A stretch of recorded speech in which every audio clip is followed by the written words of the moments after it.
vendredi 23 septembre 2023, Charles III et son épouse Camilla ont séjourné en France. Lors de leur escapade à Bordeaux, le couple royal a visité une propriété viticole qui était en difficulté financière. Selon les informations dévoilées par Le Parisien, la visite de Charles III et Camilla a sauvé l'entreprise bordelaise. C'était une visite officielle attendue depuis de nombreux mois. En effet, depuis leur récent couronnement en mai dernier, le nouveau souverain britannique et sa femme Camilla étaient attendus en France. Et le moins que l'on puisse dire, c'est que leur séjour dans notre beau pays était sous le feu des projecteurs.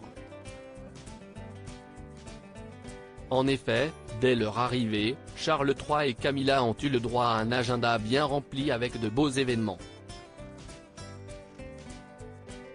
Au programme, un dîner d'État extraordinaire dans le prestigieux château de Versailles, la rencontre avec le peuple français, une balade en voiture sur la plus belle avenue du monde, la découverte de monuments historiques tels que la basilique de Saint-Denis et enfin un court séjour dans la région bordelaise. Comme l'ont rapporté nos confrères du Parisien ce samedi 21 octobre, une propriété viticole a pu être sauvée grâce à la visite de la royauté britannique.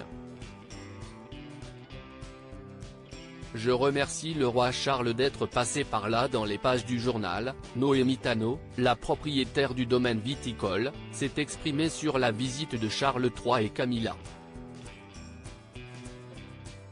C'est en 2020, en pleine période de pandémie, que la viticultrice a racheté ce lieu. Je suis vraiment reparti de zéro avec aucun client. Il fallait se battre pour continuer l'activité avec mes 2 salariés. La jeune femme livrait uniquement une caisse de 12 bouteilles par semaine.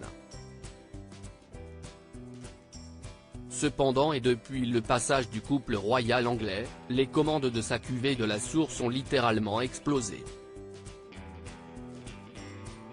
Elle livre désormais entre 20 et 30 caisses par jour.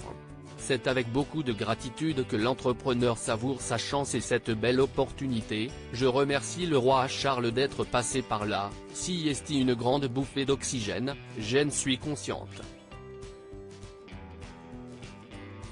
Sans lui, mon destin aurait peut-être été différent, même si tout est encore à faire.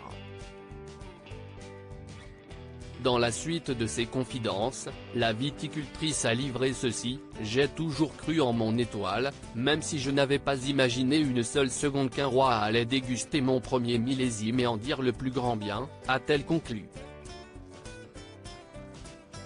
Diaporama. Voir le diaporama.